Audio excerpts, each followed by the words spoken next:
So yesterday was, I'm not gonna say yesterday was crazy, but yesterday was a day that I think really didn't have much meaning to it. I say that because, as the title says, Bronny James got drafted by the Lakers, and if you know anything about LeBron, he pulls a lot of strings and he gets things done the way he wants them done. Now, with that being said, happy for the kid. It's good to be drafted in the NBA, but everybody knows he wasn't ready. Everybody also understands that now he has the pressure of living up to playing on the court with his father. When the season starts, he may get, a few minutes here, a few minutes there, just to be on the court for historical purposes. But we all know he's not going to contribute much to this team. I don't know why the media pundits is making this out to be more than what it is. It seems like they're reaching for a story because they know that LeBron's time is about over. And I've even heard, you know, I listened to Undisputed Day, Paul Pierce, Keyshawn Johnson, even Skip Bayless, who of all people I'm shocked that he's even biting into this crap. But, you know, every athlete time comes up where they gotta walk away. With LeBron, you know, he's gotten the help he needs to stick around, but we all know his time is about to be up soon. So this whole power move to get your son on the Lakers, how's that improving your roster? Now the first round pick, I don't know about him, but we're gonna see how he pans out. He will get more playing time than Bronny, unless LeBron decides, hey, I need to see what my son can do out there. Bro, your son is going to get full grown men. We're not talking about no collegiate kids anymore. And quite frankly, in college, Bronny didn't live up to nothing that he was hyped up to be. I personally think he should have waited another year or two. But, you know, I think I think his dad pressured him a lot. I think that, he got in his ear and was like, hey, we could be playing together. You can make your own money. Granted, yes, it's good to make his own money. Not saying it's not because he's gonna sign a 2 3 year contract with the Lakers. I don't know how much money gonna be, but he'll get a couple million. But at the end of the day, are you playing for legacy or for championships at this point in your career? Because if you're just playing for legacy, then your legacy won't be much of nothing to Lakers history. Because you only won one finals. You went to two Western Conference finals. Other than that, you've been one and done like two times now. You've been swept twice. No, once. You got swept once. Yeah. You been swept once. You got beat in 5 games twice. Phoenix did it, and the Nuggets did it this past season. So what was the move all about outside of the historic aspect of it? People like Magic Johnson, for Christ's sake, came out talking about how happy they are and how it's going to be wonderful to watch LeBron and his son play together. Bronny's not ready to take that next step. Bryce seems like he's a more complete player than Bronny. Bronny's game is built on flash. He's not in the gym like that. They haven't dropped no videos of him in the gym working out to nothing. They just show his workout thing for the combine, and that wasn't even that impressive. He made a handful of shots and a dunk or two, and that was it. That's not enough to convince somebody that you should be in position to get minutes on the court. Just to go out there so the announcer can say the first time in history we've seen on a basketball court father and son playing on the same team. I don't want to be a part of that history because to me the intended purpose is to make a name for yourself as the son. It's not to be in your dad's shadow on the court. Because that's what's going to happen to you. If let's say if his first game he go out there and don't score no points, don't get no rebounds, don't do nothing. Then they're gonna say, oh, well, the first game jitters. But if you 25 games in and your record is 9 and 16 and 25 games in, and he's averaging only 1.6 points a game, are you still gonna blame this on jitters, or are you gonna say to yourself, well, maybe he's just not ready? And then if he gets demoted to the G League, you're really gonna lower his confidence because you go from playing with professionals on a day-to-day basis to going to a league where everybody there is hungry, just probably starving more than you are. They want to get to the league. They want to be drafted by some team. And guess what? They're gonna do whatever they can to embarrass you because next year's draft is gonna be wide open, and everybody's fighting for that top billing. So my whole thing with Bronny is he should have waited. I don't know why LeBron chooses to chase history. I don't know. Maybe it will give him some kind of clarity at night or whatever. But there's no way with an open mind you can say that his son was ready to play in no facet. There's no part of his game that will transition to the NBA. No part of his game. And in college, people saw that, and yet they continue to make excuses. If you're in college averaging barely 6 points a game, you shouldn't even be. You should not even put your name in the hat to get drafted. The number one overall pick averaged 11. That's why I said this draft was a joke. The only kid that seemed to be NBA ready was Stephon Castle. He's the only person I said that was a decent pick. Everybody else in there is a question mark. Every draft pick this year was a question mark. They didn't give you any flash or nothing that jumped off the TV and said go get that dude. Nobody.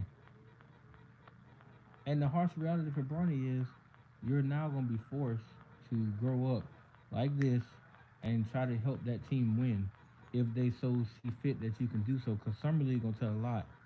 If you go out there averaging 25 in the summer league, you got something that you can work with. But if you go averaging 4 points a game, they gonna put his ass in the G League so fast.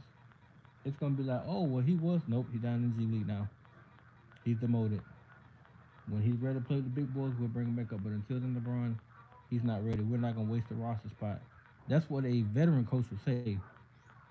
But JJ Redick is gonna find a way or a reason to get that boy activated to the 15 spot roster and sit him on the bench so that his daddy can say, "Hey, put my son in the game real quick.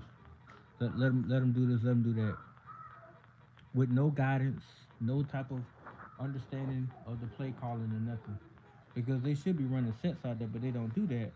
So, with that being said, you're gonna have a lot of basically isolation or free ball in basketball, and that's not gonna get you so far. So, from, you are out there in the water. Now go back out there and get in there. But with free ball in basketball, you do not have an opportunity to waste possessions on a kid that's not ready, and on a father who insists on making history for the wrong reasons. If I was LeBron at 40 years old, I'm trying to find a way to damn improve my roster so I can go win a championship. There's nothing else that he has to do other than win another one. Then he could be considered in the top three to me. But right now, they're not getting back to the finals. The way their roster's assembled, they ain't going nowhere. Like and Paul Pierce said it jokingly, they're a playing team. That ain't nothing to boast about. Not nowadays. Your only niche is that you're gonna be in the playing tournament, and you better hope you don't get eliminated because then you wasted a whole year just to get put out before the postseason baseball starts. So you wasted a year, and if Bronny don't do anything at all in a whole year, did you not waste a draft pick? And people keep saying, "Oh well, they got the summer league. Summer league is when he's gonna find out if he's ready, because them kids going into there, they have to prove something. Now the first overall pick, you can go in there and be slouchy a little bit, but the other guys, they got something to prove. They're trying to get in that rotation. I ain't got no damn dreads. They're trying to. Somebody said shake your dreads. I ain't got no dreads. But they got something to prove. Because a lot of them were lottery picks, which means their team is expecting them to put up big numbers leading into the training camp and then the regular season, preseason slash regular season. But it's gonna be embarrassing if this man's kid go out there and he can't live up to what. Who's that? He can't live up to what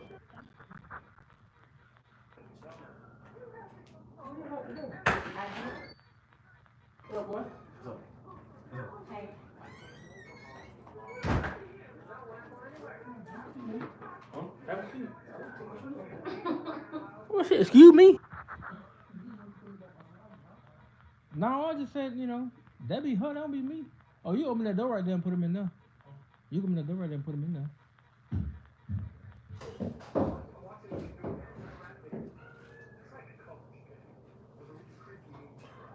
But yeah, if they expect him to do all that, I don't know what to say to them at that point.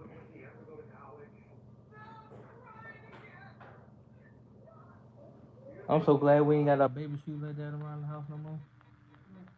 That lady right here talking about some crying over baby shoes. But yeah, the Lakers they gotta come up with some kind of plan.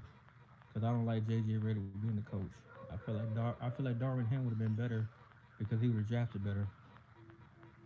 I guarantee Darvin Ham would have found a way to get in the draft and get one of those two players that was, I think, the kid out of UConn, the center, and the other kid, Gilmore, and the other center out of UConn. He would have got one of those guys because that will help Anthony Davis. They ain't even got no true center. What's up, boss? What the world? Hey. Oh, what you know about Transformers? Huh? So what you know about Transformers? I watched every one of them. I watched every one of them. Now, which one did you think? Which one? The last one was. The last one wasn't that good. Huh? The last one? No, I'm talking about the last one. That was the last one. No, the last one is Rise of the Beast. I don't count that. Okay. My favorite is Dark of the Moon. Yeah. That's my favorite one too. Oh, for real? Yeah. Yeah. The last night I was just like, what the hell? I was confused. Dark of the Moon is tough, but I also like what's the one after that? Age of Extinction? Yeah. That one was good too. Especially with that bounty hunter. I was like, this dude tough. Yeah, that's what I was saying. A lot of people like, oh, I ain't like that. His concept was cool. They just didn't use it right. In my With Lockout? Yeah. Lockdown, yeah. He was tough. But the only thing that I hate about like the Transformers, like the whole what you call it, is that every time they drop a new movie, it's basically a different reason as to why the Transformers are there. I was like, what? And it gets me tight. They keep rewriting the fucking what you call it. I'm like, bro, That's it. You know, No, it's open.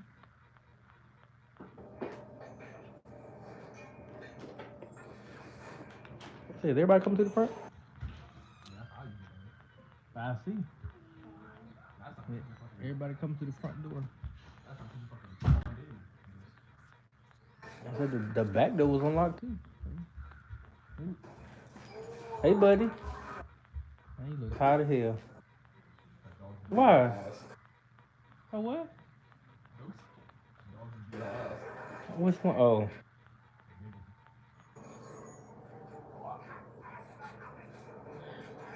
I was trying to see if Canada has one.